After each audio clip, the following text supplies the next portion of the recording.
در شهوات دوستای عزیز الله متعال میگه زین للناس حب الشهوات من النساء والبنین والقناطير المقنطرة من الذهب والفضة والخيل المسومة والأنعام والحرث ذلك متاع الحياة الدنيا والله عنده حسن المآب.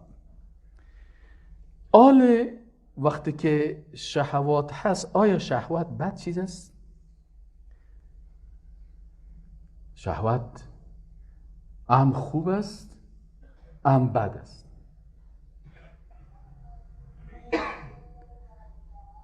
اگر در شهوت افراط شد و تفرید شد اردوش بد است. اگر در شهوات وسطیت اسلام در نظر گرفته شد شهوات خوب چیز است و نعمتی از نعمتهای الله است. مثلا در شهوت بطن انسان هر کسی یک غریزه جنسی داره. اینمی غریزه جنسی یک نوع شهوت است. حالی چه وقت خوب است؟ سه مسلک است. یکی مسلک افراط است، یکی مسلک تفریط است، یکی مسلک وسطیت است. مسلک افراطی است که در غرب و در اروپا قیزی حیوان کاملا واز ماندن، بناهن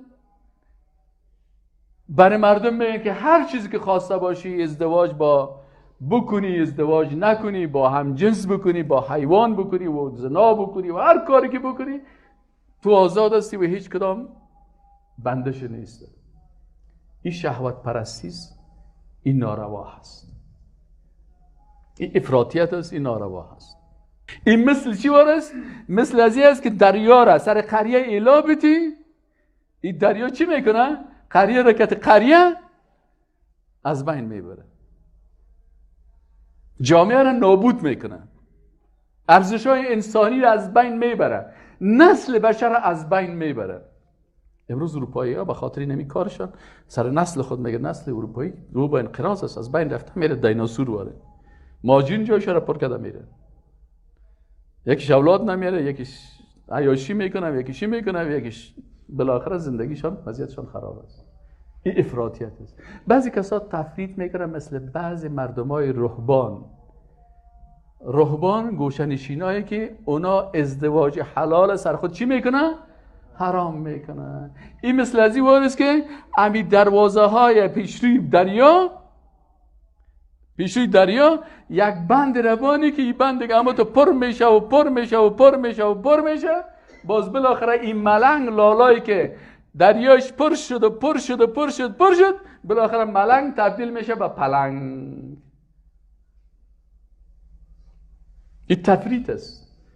نه والا ما ترک دنیا کردیم، ما ازدواج نمیکنم، ما باید عبادت کنم، شدو کنم. دیگر روز باز که سائل میکنه که اینمی کس که ازدواج نمیکنه اینمی خودش چی شده؟ هزارها کار خراب دیگه کرده که حتی به سرحد قتل و کشتن و ایگپا شده. یکی از کلیساها نمیفهمم در کدام کشور اروپایی امریکایی بود، امون راهبایی که در اونجا در کلیسا میگه ما ازدواج نمیکنیم، ما فادر و مادر خود نام ماندن، میگه ما قرار در کلیسا هستیم. یک وقت میره که مادرها و فادرایی که روزانه چی میکنن که ما ازدواج نمیکنیم، نفس خود شکستاندیم، بازی ها نفسکای شکستاندگی خود شبکی حتی 40-50 دانه تفلکای نامشروع تولد شده که باز او را به خاطر پتی گردنهایشان را تو دادن، باز اونجا کشتنشان میره. حکومت که در زیر خانه کلیسا چی هست؟ 40-50 تا تفلک خورده که چی هست؟ این تفریط است. الله متعال میگه فانکحوا ما طاب لکم من النساء مثنی و ثلاث و رباع. الله متعال چی میگه برای ما و شما؟ میگه در مقابل این دریا بند خو بسته کردی، قریه را خراب نکنه، لکن 4 تا 3 تا 2 تا 1 تا دروازگک بان که وقت اوزیات میشه از این دروازه چی شوه؟ به شکل نورمال رفته بتونه. اگر یک دروازگک ماندی نشد مثنا، نشد ثلاثه، نشد رباع، 4 تا بگی. و این خفتم الله تعدیل، باز اگر عدالت کردن نمیتونید فواحدتا او ما ملکت ایمانکم.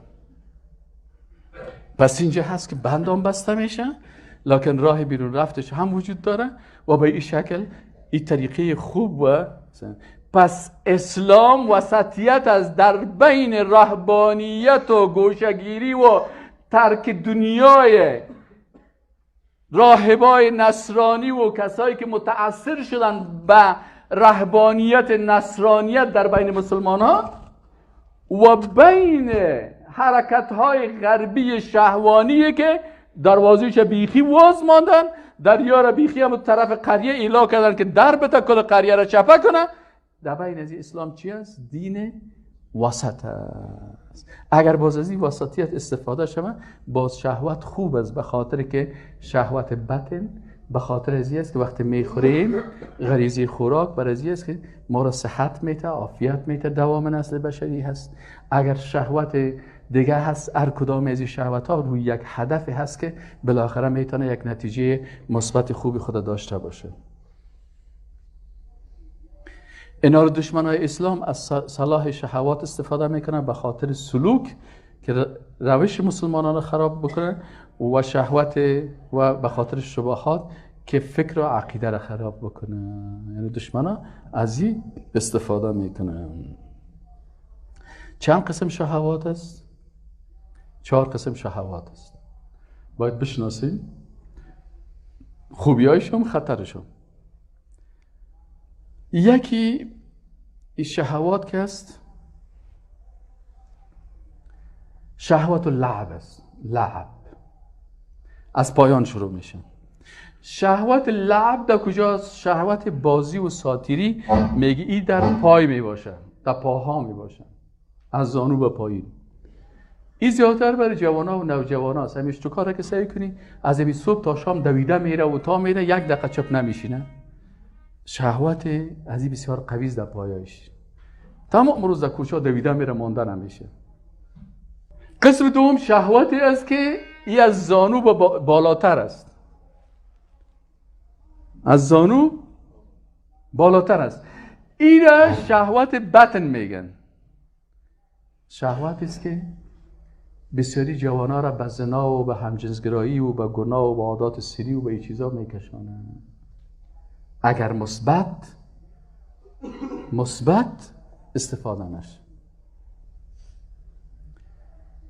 سوم قسمتش شهوت مال است.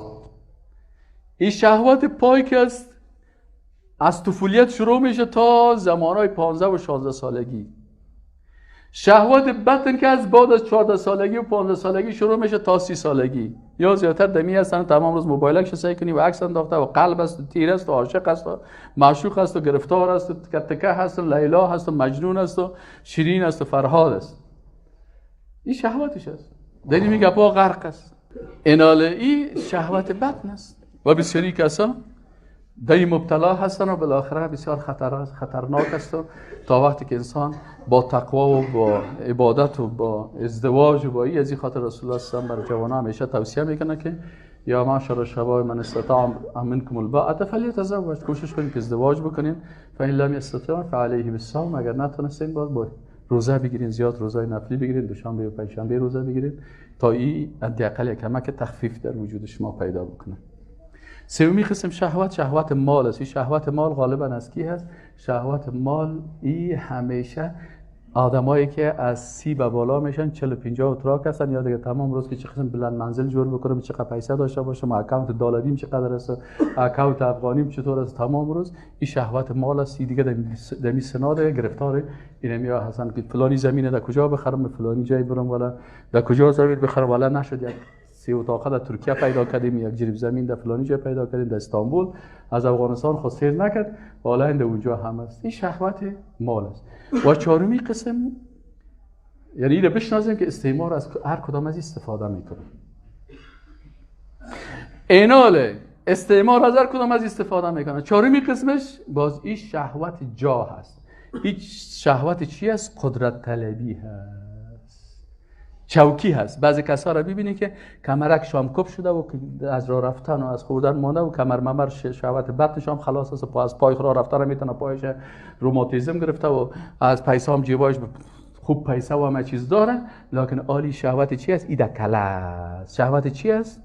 این خطرناک، میگم که بالا آمده میره، ایده کله هست. این شهوت چی است؟ شهوت چوکی هست، قدرت هست که من وزیر شوم، جنرال شوم، پادشاه شوم، فلانی شوم، صاحب قدرت شوم، قدرت سیاسی داشته باشم، داشته باشم. اینه است. باز علما چی میگن؟ میگه این قدرت جا طلبی و چوکی طلبی 200 چند از قوت شهوت بطن کرده خطرناکتر است. 200 چند از او هست. از این خاطر او شاید نهایت که سرش فشار زیاد بره مبتلا به یک زنا شود، اما این شهوت که از بازی قریه ها را در میته و از بین میبره، دلش یخ نمیکنه به خاطر شهوت چی؟ قدرت طلبی. شهوت جا هست. آل استعمار گاهی از شبهات استفاده میکنن و گاهی هم از چی استفاده میکنن؟ از اینمی شهوات استفاده میکنن. برای جوانا این سایت جور کن. مثلا بسیاری وقتا در اینترنت من خودم یگان کتاب خوبش که به درد میخوره که اون روز من کتاب پیدا کردم، الله پاک رو در کار خود گرفتار کنه بگین آمین. یا به خاطر چی میگم یک کتابه که خوبش کار دارم، اون کتابه دیدم که وقت نشه کرده که اکانت نمبرت برام بده که من این کتابه برات باز کنم. یعنی یک کتاب عادی که شاید در بازار ما و شما 100 یا 200 روپیه اگر چاپ شود، اون رو برای $30 $40 مگر رایی کو $40 باز من یک کتابه که برای خودش شاید همون کل کتاب $500 مصرف شده باشه. میگم بده $40 که من این کتابو برات بدم. هم یک کتاب علمی است که میخوای یگان معلومات استفاده کنی. اما باز اگر مسئله شهوات باشه، باز فیلم هایی که سر هر فیلم 30,000 40,000 مصرف کردن، سر هر فیلم 30,000 40,000 باشه، نه 30 میلیون و 40 میلیون. بازی چی است؟ باز نشان میکنه که هر قدر نمیخوایم این فیلم میگه نه تو یک بزور میاره برات انداخته میره.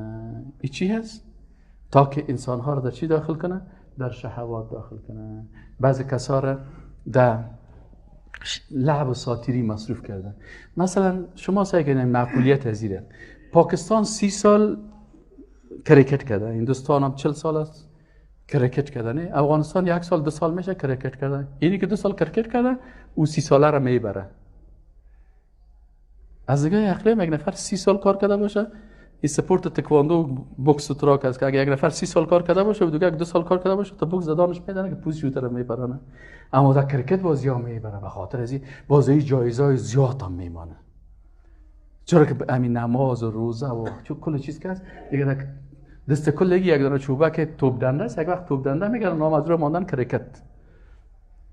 اون که تو میکردن میره تمام روز دمی مصروف است. فوتبال هم که از خود حسابش معلوم نیست. اون چانسکی اگه کدام گل خورد از هر کس که خورد دیگه تو حساب فوتبالر 40 ساله و 50 ساله نداره. یگان دفعه ببینی که یک اشتکک زرد میزنه و مردک فکرش نمیشه گل خورد.